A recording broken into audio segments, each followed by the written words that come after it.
Alright, hello guys, my name is Lazaro and today we're going to be going over an easy LeetCode problem. This problem is called 2sum2 input array is sorted. Let's read the description. Given an array of integers that is already sorted in ascending order, find two numbers such that they add up to a specific target number. Basically what this is saying is we're going to be getting an array of integers and this array is going to be sorted in ascending order. These integers, we want to find two integers inside the array that add up to some target.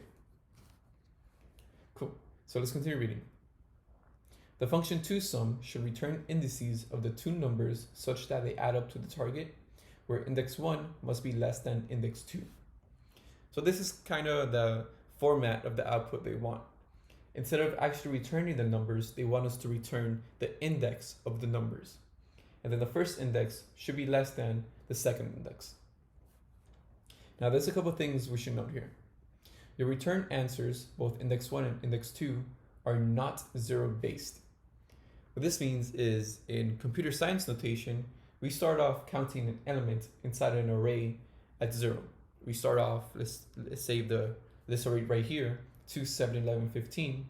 We start off counting as 0, 1, 2, and 3. At least counting their indexes like that. But they want a non-zero based. That means instead of starting off at 0, 1, 2, and 3, we go 1, 2, 3, and 4. So that's pretty easy to understand. Now, you may also assume that each input will have exactly one solution and you may not use the same element twice. The one solution basically means is every array of integer they will give us, it will for sure have two numbers that add up to the target they want. And now, saying how they say we cannot use the same element twice is, for example, if the target here, instead of being 9, if it was 4, we cannot use the 2 twice. We will have to find another 2 inside the array. All right, cool. So that's pretty much the whole description. Now let's actually get into working this problem out. So I already wrote down here the example array, and in orange, I wrote their indices 0 based.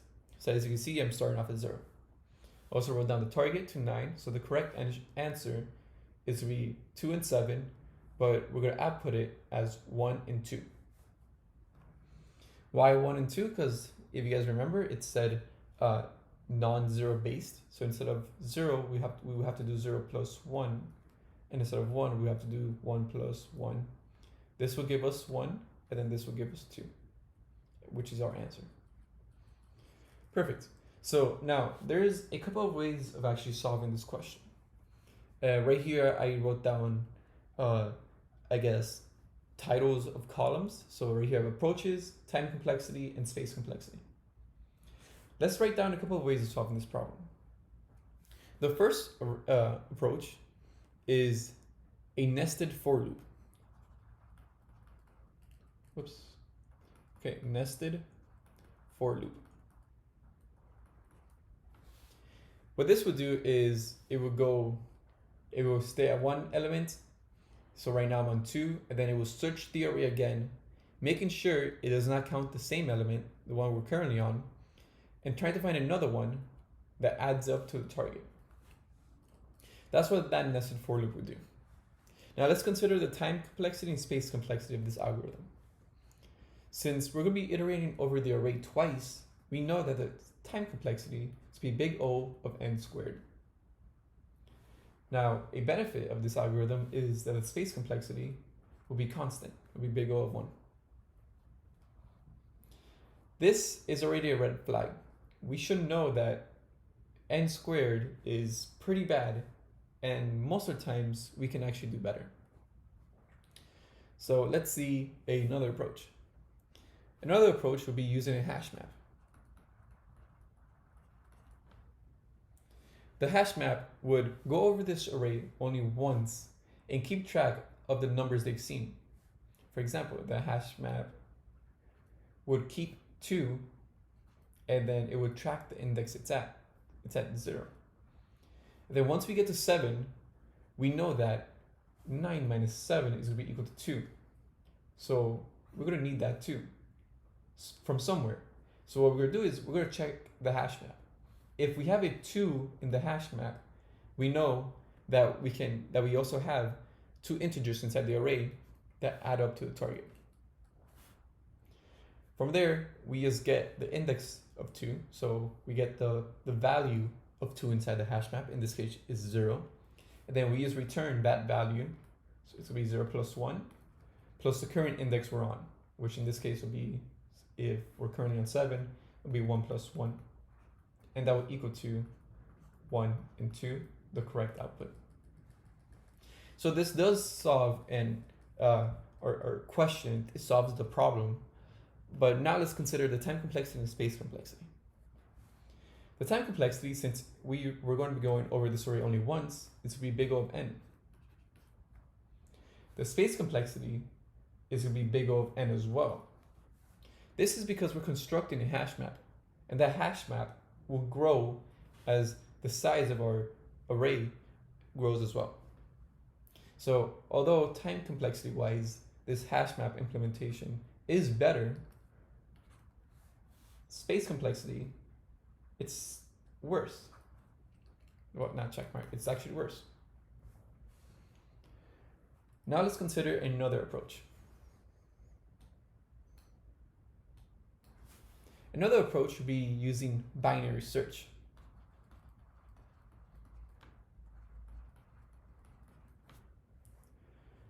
This approach will work similar to the hash map. It would iterate over the array, but instead of constructing a hash map, it would do a binary search for every number. So if we're on 2, it would then do a binary search in this subarray right here and trying to find a number that once added to 2 will equal 9. That's what that algorithm will do. Now let's consider as well the time complexity and space complexity. Time complexity, since we're iterating through the array, is be big O of n, but since we're also doing a binary search while we're iterating, is going to be big O of n log n. Because any binary search algorithm is log n. Now, what is the space complexity? Well, the space complexity is be similar to the nested for loop, is to be big O of 1 constant. So binary search is slightly better than the nested for loop, but also worse than the hash map. So it's in between. If it were to fall somewhere, it would fall right here. But for space complexity, it's actually the same as a nested for loop, but better than a hash map. So there's trade-offs right here. You have multiple choices, but what if I were to tell you that there's one approach where its time complexity is big O of n and its space complexity is big O of 1 constant? This will be the best one. Can't get much better than constant space complexity. And to solve this problem, the best you can do is big O of n. So this is the optimal approach we want. What is this algorithm called? This algorithm is actually called 2 pointers. 2 pointers. Let me move down so I can actually write out how this logic will look like. Let me write the array again. 2, 7, 11, and then 15. And our target is equal to 9. 2 pointers works pretty similar to binary search. First, we initialize 2 variables, the left and then the right. The left is going to be equal to 0, and then the right is going to be equal all the way to the end of this array.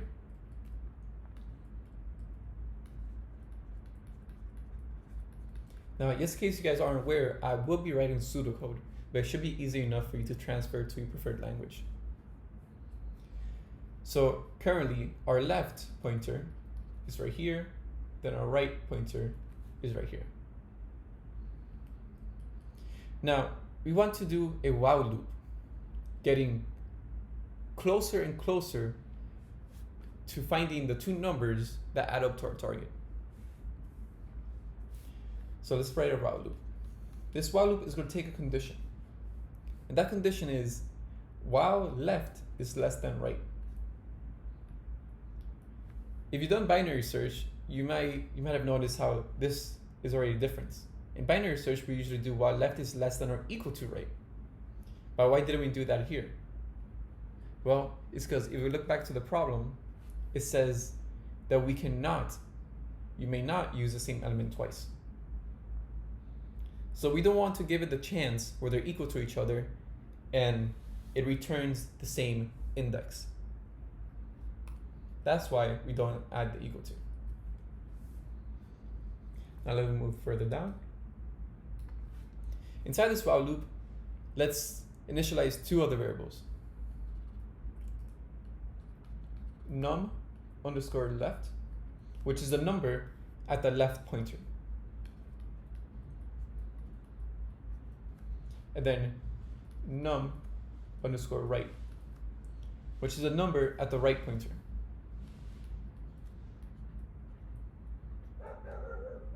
Perfect. Now, we want to do some if statements right here. We want to check if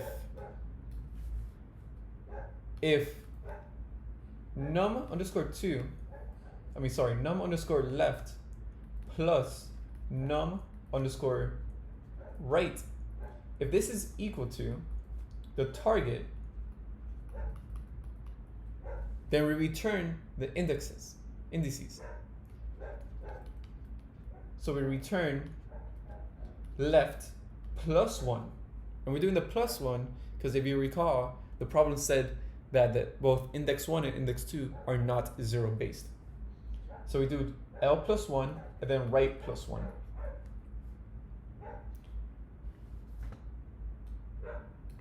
Now, if num of the left pointer, the number at the left pointer, plus the number at the right pointer is less than the target, then we know what we must do is increment the left pointer. So we have to do left plus equals 1. Now, why are we doing that? Well, it's because the array is sorted in ascending numbers. So if we take the left and the right and it's still not equal to the target, we want to increase it just a little bit because we don't want to overshoot it. So we want to get the next biggest number. The next biggest number here is 7.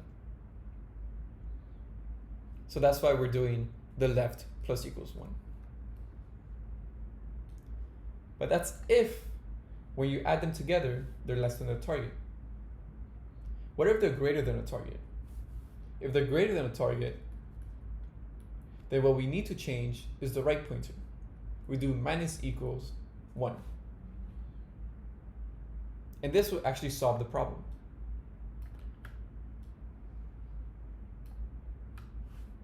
And this is all the code you have to write. So this algorithm is called two pointers, has a time complexity of big O of n, and has a space complexity of big O of 1. Let's actually write this code out. I'm going to be writing this in Python. So first, let's initialize our left and right pointers.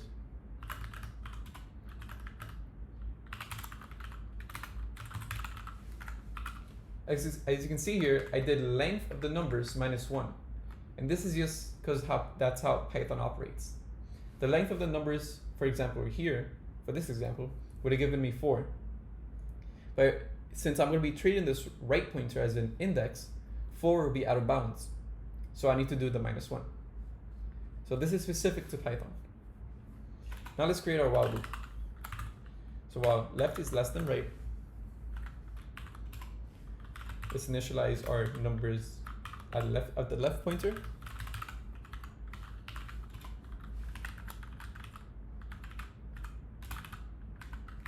So we have right, and then right. And I'm actually writing another variable. I'm just going to call it added to make it easier for myself. So this will be equal to the number at the left pointer plus the number at the right pointer. This is just so I don't have to do all of this math inside the multiple times and inside the if statements. So like I said, it's just easier for me. Now, if added is equal to the target, what we want to return is the left and right indices. First, we want to return left plus 1, and then right plus 1. We're doing left first because that's how they want the order. Index 1 must be less than index 2. And then we're doing the plus 1 in both of these variables because they wanted non-zero based. Now, if this if statement doesn't get hit, then we want to check if added is less than a target. If it is, then what we want to do is change the left pointer. We want to increment it by 1 only. Else, if added is greater than, we want to change to the right pointer. We want to remove or decrement it by 1. Now let's run this code, see if it works. So it works here, and now let's submit it. And it works, perfect. Now something I do want to point out is if we go back to our approaches and our time complexity, if we do a nested for loop, like I did right here, it actually won't work. It will give you a time limit exceeded. And then here, this is the code for a HashMap approach. This is how you create a hash map in Python. And then here's the code for a binary search approach. The both HashMap and binary search, it would accept it, but for the nested for loop, it won't. So that's it. That's all I have for the video. We went over a couple of approaches, its time complexities, and the space complexities, and then we wrote out the code for the most optimal approach or solution. Right. Well, thank you guys for watching. If you like these problems, then make sure to join our Discord channel. It's be linked down below. And yeah, have a good day.